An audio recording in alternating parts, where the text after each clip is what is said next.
Is it just me, or have you noticed when you go into, say, a restaurant, the volume of the background music, in quotes, is on high decibel? It's deafening. The music is anything but in the background. At that volume, the music is actually foreground music. At times, I nicely ask if the volume could be taken down a few notches, such that the human voice could be heard across the tabletop. That you can actually have a conversation without raising your voice. Usually my request is accommodated, likely because I have gray hair. So why am I taking this space to wax wise on background music as noise? An appropriate question it is. The why is this: I have come to consider so much emanating from social media outlets to be just that, background noise. The harping and carping about officiating has never been more inane, insane, or inaccurate.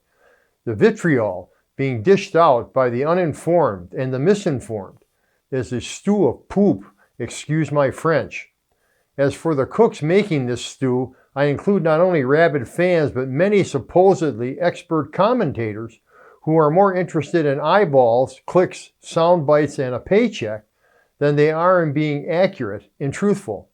I know, it's all about theater. I get it. Social media platforms are so easy to use and their reach so extensive that we now officiate in the realm of constant public criticism. And it is not going to get better, ever. That is my opinion.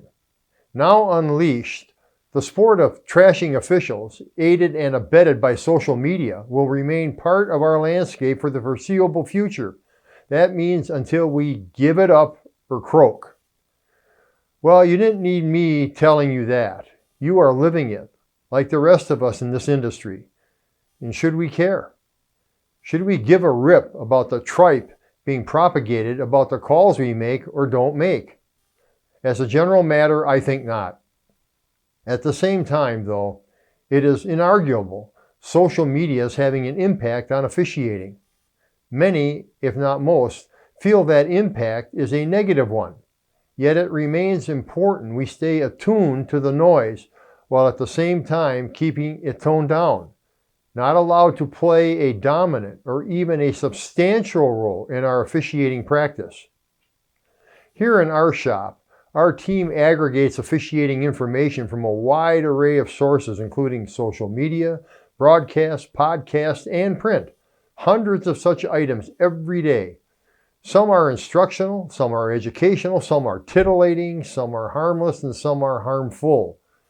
We get the full range. Virtually all of them have been posted quickly and with little context. Mostly, they are regurgitations of fodder.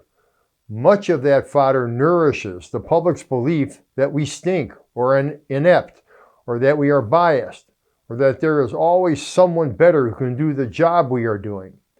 But let's not dismiss this fodder out of hand. Be aware, but beware.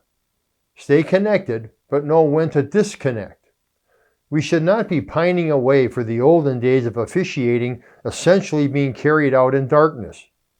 I remember so vividly when then head of NFL officiating Art McNally telling the press, "We don't talk about officiating." Can you imagine that? Today, officiating is incessantly being talked about, parsed, and reviewed, and that is as it will be. More openness is a requirement today, and that is a good thing.